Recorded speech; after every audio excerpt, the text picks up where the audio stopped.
Some dramatic developments in the relationship between North and South Korea, with the North Korean government blowing up a liaison office that exists on the North Korean side of the border that was established in 2018 after joint discussions started taking place in order for de-escalation on the nuclear front. So we actually have a video of that explosion, and it is incredibly dramatic. You can see there that the entire structure implodes and that the building that is next to it begins to fall apart. And according to the New York Times here, is that South Korean surveillance video actually shows that the blast was so powerful that windows in nearby buildings that were even outside of what you can see there were completely shattered. And it actually shocked people in South Korea because they just looked up and felt this dramatic explosion. It was later confirmed by the North Korean's official news agency, saying, quote, "The liaison office was tragically ruined with a terrific explosion,"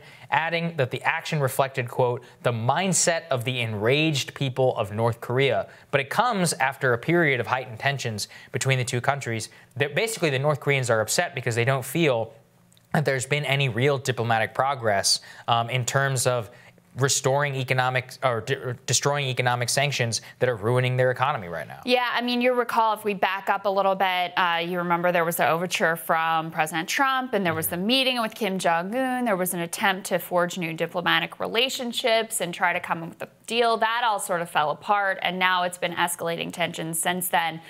This explosion was actually Kim Jong-un's sister warned that this was coming. If we can throw that tweet up where she talks about how before long a tragic scene of the useless North-South Joint Liaison Office completely collapsed would be seen. Now, oftentimes North Korea doesn't make good on their threats, and this time, unfortunately, they did. And so just a sign of how high the tensions are there, with obviously significant repercussions, not just for people who live in Korea, but around the world when you're talking about a nuclear power. Yeah, exactly. I mean, look, this situation is a tinderbox, and it just shows the real volatility of the North Koreans, who are masters of PR. They knew exactly what the reaction would be whenever they blew up this building, but it does just demonstrate how they are very upset from their perspective. You know, they had the summit in 2018, but they didn't actually get.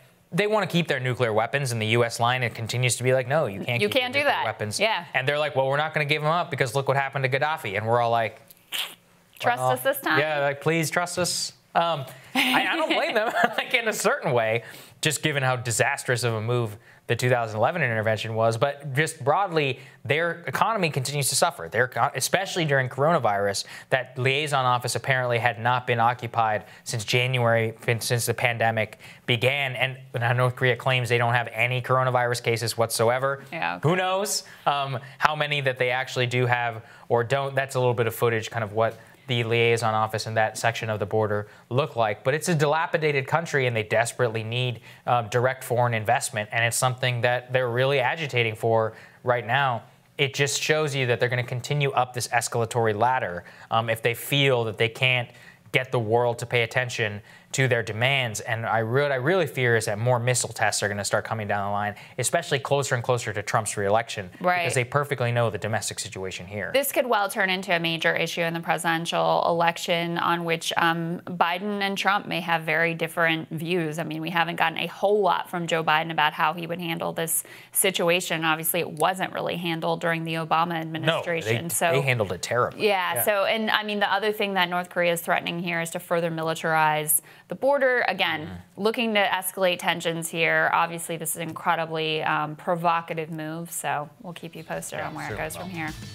More Rising for you after this.